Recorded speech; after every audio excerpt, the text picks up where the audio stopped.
Hey, this is part 3 of why I am making an evidence-based decision to give up my search for the elusive Homo sapien in Canadian societies.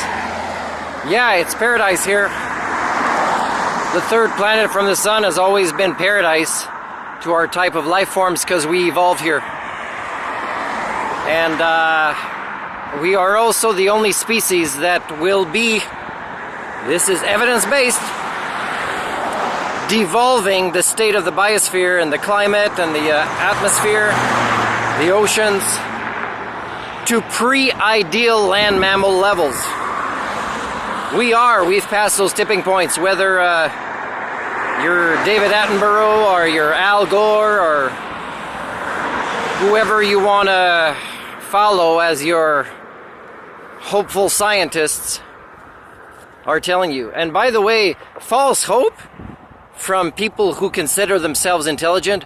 Oh, you just have to see the ingenuity of our species. Well, you know, you weren't even good at destroying things and you're destroying things. So I don't know how suddenly you'll be good at fixing things. You know, and so I'm talking to a guy on the bus a few days ago. And he has religious tendencies. Took a while for him to, when I say, where are you getting the hope? And the hope is for him to settle his life's affairs, right? To make peace with his God, really. It's Christian related.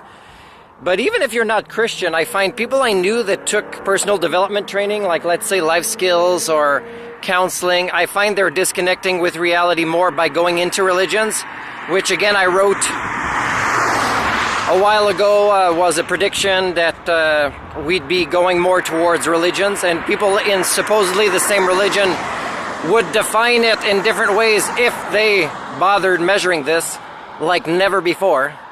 And it's because, you know, it's a deer in headlight kind of syndrome of our species. It still won't look at itself in the mirror objectively because it suffers from so much human chauvinism. And the intellectual laziness is so high that it's easier to actually start believing, you know, that people are Satanists and everybody's a pedophile and,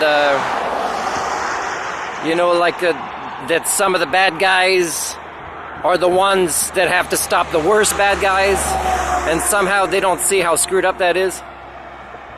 So yeah, it's pretty, like they give up on problem solving because to problem solve effectively, you have to look at yourself in the mirror as a species objectively. And I see this with every conversation I have, including GCC or whoever else. And I'm not saying GCC is the elites of elites, even though they think they are, you know, but they're typical common people primates that suffer from HSD.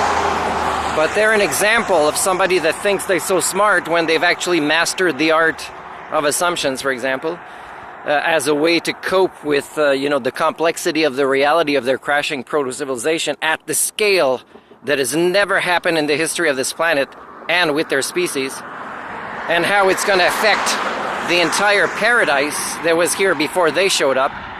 It's pretty sad. It's pretty sad that people think that if only these bad guys would be taken care of, when they don't realize that it's 99.91% of you that are part of the problem.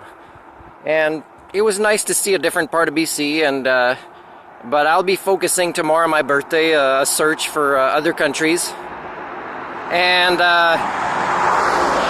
again, I'm not likely to find the elusive Homo sapien there, but I'm more likely to be appreciated a tiny bit more for what I can offer that Canada needs, but is not ready to accept.